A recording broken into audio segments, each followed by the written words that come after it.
Well, what you're looking at here is a Catholic church that was built roughly 300 years ago, still standing. I've passed it just so many times. Um, and I kept intending for my wife and I to come down here and just, take a walk around the church, just see what it is, see what's what. And after 2 years, we finally I told her, I said, you know what, let's just go over there. It's like 10 minutes away, and we'll go just see what we see. And so we did. And this is some video I took there. Now, I took some video of this church back in 2013, right after the big earthquake, and a big chunk of the church actually caved in and fell down. I mean, a big chunk of it. And like I said, this thing had stood for 300 years, but it was about, I believe, a 7.2 earthquake. That was around October, and I happened to be living here at the time, and it was quite an event. There's V there. So they've got like a little pier there. You can walk. It's very relaxing. We plan on going back. You'll see here in a little bit, the grounds and such. But what I wanted to focus on is that currently, for my own life, there's, my mom's health, which has taken a very sharp downturn. And I'm very, all my life, I've been very close with my mom. She's been my mentor, my best friend. We've just, kind of laughed and had great long conversations over the coffee table so many years. And now, I won't go into all the details, but basically now she's struggling, for her life. It's just kind of hanging in the balance there, and there's only so much I can do about that. And there are other problems that have come up, and I'm addressing those. And so what that brings me to today that I wanted to talk to you about, and how that relates to being an expat, is that I look at certain incidents in my past, and when things had gone just horribly wrong, like I can think of one time, I was 23 years old, and everything that I had built my life upon, it was like first somebody just sucker punched me in the gut, then they chucked a spear through my heart, and then pulled the rug out from under me, and then kicked me to the curb. It was traumatic. And I was angry about that for about 30 years. Well, I'll say 25 years. For 25 years, 2.5 decades, every time I thought about that whole incident, I was just fuming with anger. And it took me until the last 10 years or so to start looking at that whole incident, that, again, just traumatic, negative incident, in a new light. And I realized that I thought that, I had put forth in earnest honesty all my good effort and faith in with other people, who then betrayed and let me down. And they did. There's no doubt about that. There's no whitewashing that. However, it completely disrupted my life, where I was going to live, how I was going to earn an income, responsibilities I was going to have. It completely it was like dropping a boulder into a small pond. It just had this impact, like a meteor hitting the planet. And I had to regroup. I had to come up with solutions. And it was not easy. And it involved a lot of hard work. And, again, I won't even go into all the details. But, I remember times working 2 jobs. I would get about 4 hours sleep between the 2 shifts. I remember one time being so sick and needing the money and not having any time off for, sick time. I was coughing up blood and going to work. And it was a hard time. And I was young and trying to make sense of it all. Well, skip forward 25 years later, and I'm looking at it differently. That whole incident put me on a better path. Because, and that's the thing, it's kind of like the eagle taking its eaglet out of the nest. Things were going along great for 4 years, from the time I was like 17 till 22, right about there. Everything was hunky-dory, everything made sense, everything was cool, copacetic. But then all this happened, and what I didn't realize at the time was that I was being set free. I was being liberated. I was being pulled out of a bad situation. And all I could see was the fact that very real betrayal had occurred in order to make that happen. And not to go into a whole big sermon, but if you're familiar with the story of Joseph from the Bible,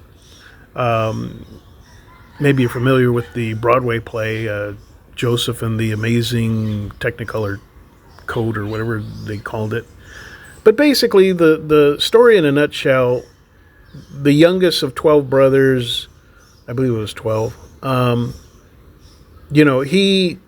his brothers get jealous of him. They sell him into slavery, just totally screw up his life. But that's the way it was supposed to go. And it ended up saving, Egypt from starving from famine.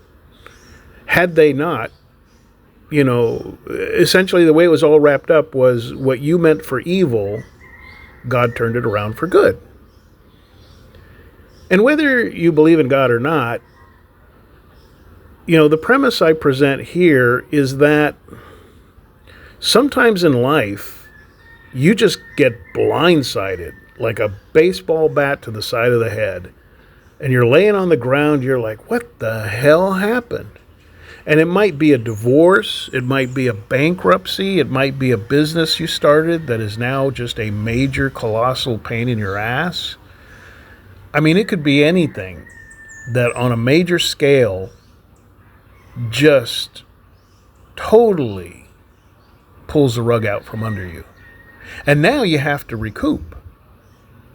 And we've seen these different little memes and stuff, and it says, view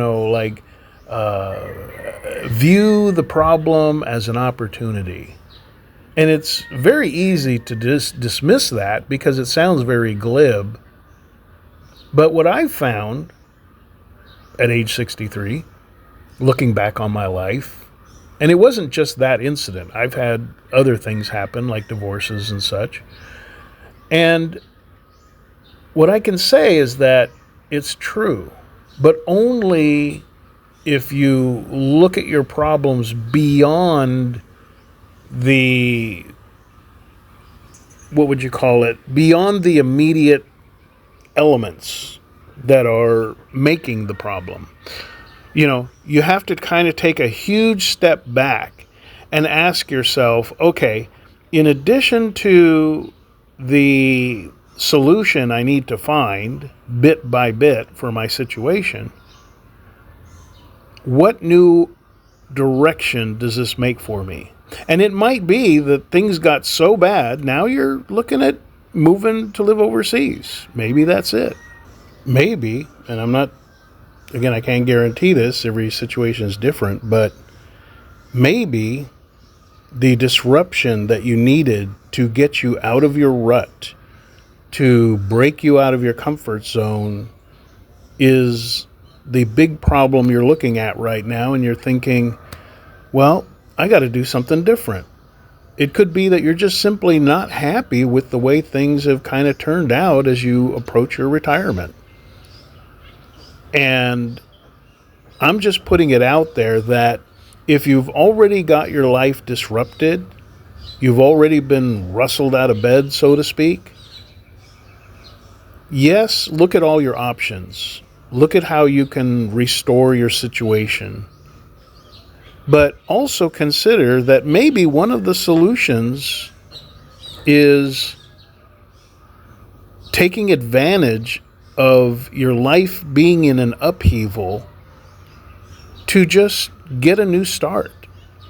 And there's no guarantee that if you just move to the Philippines or Thailand or wherever, there's no guarantee everything's just going to magically just get better, because it's going to still take some work and you're going to have to, have your wits about you.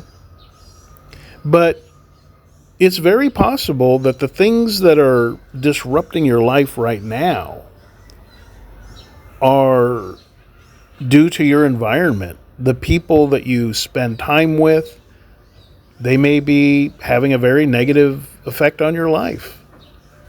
It could be the economy. It could be any one of a number of things. I have talked to many expats, and I've seen the comments in the channel that they were not moving to the Philippines to find their love or get married again or start a new family. They were just moving to the Philippines for a peaceful life. The cost of living's lower, and they could just chill out and just kind of like reboot their brain and reboot their life from a seeking peace vantage point. Not, I want to do the midlife crisis thing and just go out and have a big adventure and chase young girls and all the problems that come with that. I'm talking about just relocating so you can get your head together. And maybe it's not even relocating permanently. Maybe it's just living in the Philippines for 6 months. Just keeping a low profile, not doing a whole lot of dating, spend some times on the beach alone, get your head together. I have a buddy of mine, and he's also very much into Taoism, and he actually found it more conducive to his lifestyle to live there in Vietnam. But whatever it is, make restoring your peace your goal. And perhaps the problem that you're facing now that has disrupted your whole life, once you push past it, once the dust has settled, once you've finished out the divorce papers, once you've shut down the business that's a problem, once you have settled your debts, once you have done everything you can to work out family issues, whatever your problem is, somewhere after the dust settles, consider living abroad to get out of your current environment, just to give your brain and your soul a chance to recuperate. Like I said, not moving abroad so that you can create a whole new set of problems, chasing women left and right, but just to get yourself together. So, love to hear from you there in the comments, and we'll talk about it more then.